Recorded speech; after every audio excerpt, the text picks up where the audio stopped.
Thank you, Eckhart, for waking us all up. My question concerns the cultivation of virtue.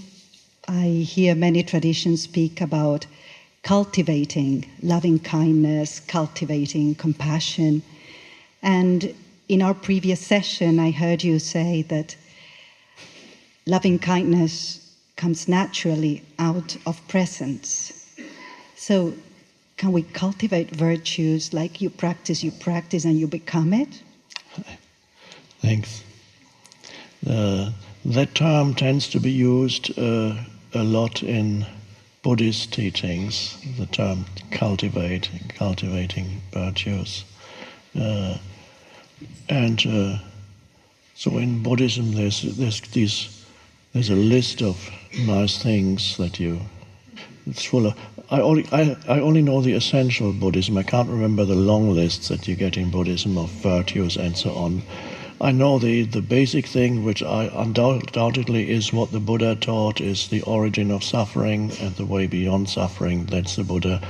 I think all the longer lists were compiled at a later stage by monks who wanted to make things more understandable and accessible to other monks, but they were not fully present when they did these long lists, but that's okay. So ultimately, of course it is better that somebody should at least attempt to cultivate the various virtues. The primary one in Christianity would be, of course, love your neighbor as yourself. That's the primary, and really it all boils down to that. In Buddhism, metta, loving kindness towards others, is important. But ultimately, to cultivate this, it's a wonderful intention, and it's better than not trying to cultivate it, but ultimately you won't really succeed unless there's a shift in consciousness in you that is primary. Once there's that shift in consciousness, and this is what our gathering is all about, it's virtually impossible to sustain the virtues for very long from the old state of consciousness, because the old state of consciousness is dominated by ego. And if you want to cultivate the virtues, it's very often a desire of the ego to improve one's self-image, not only for others, but for oneself too, because one wants to feel virtuous. And so the ego feels better if it can convert its sometimes negative self-image into a good one. And so the ego says, okay, I'm doing this, I'm virtuous now. But in Christianity, this for hundreds, thousands, 2,000 years, Christians have tried to live, well, not all, many haven't even tried, but to love your neighbor as yourself. Not that many succeeded, because I don't believe that Jesus actually said, love your neighbor as yourself. I believe that that was taken out of context. He said,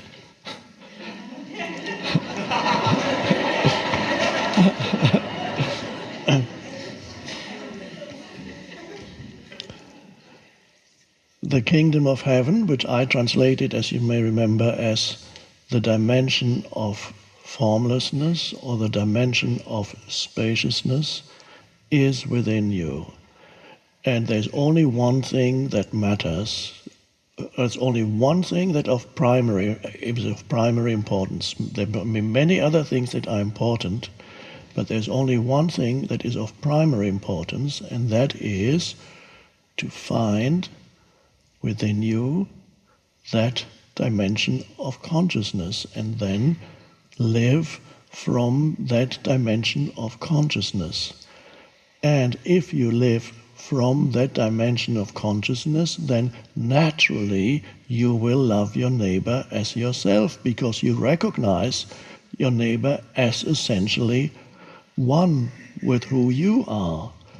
And then you will also love God as yourself, because you will then recognize essentially that God is the source of your very being. That's what he said. But perhaps people who wrote it down, they got to the bottom of the page where it said about the kingdom of heaven, and if you enter the kingdom of heaven, if that's the dimension of consciousness, turn over the page, then you love your neighbor as yourself. And then at some point the two pages got separated.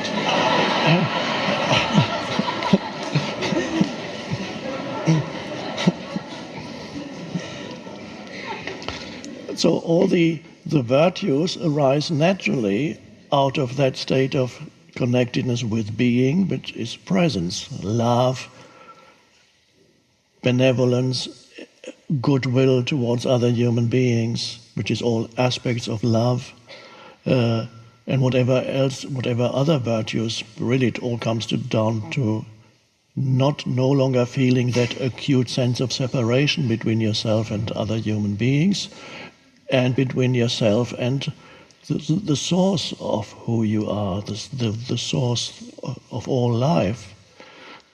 So as God being the source of all life, the unmanifested source of all life. I'm not, when I use the word God, I'm not speaking of an authority figure, a controlling authority figure, but the source of all life. So your question was good. I had selected your question, I saw it on a piece of paper, and it had been selected for an answer too, but I'm glad you asked it.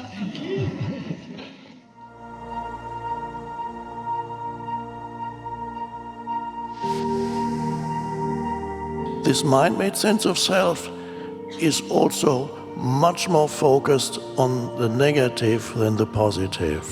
To be free, you awaken to who you are beyond your history and your life situation.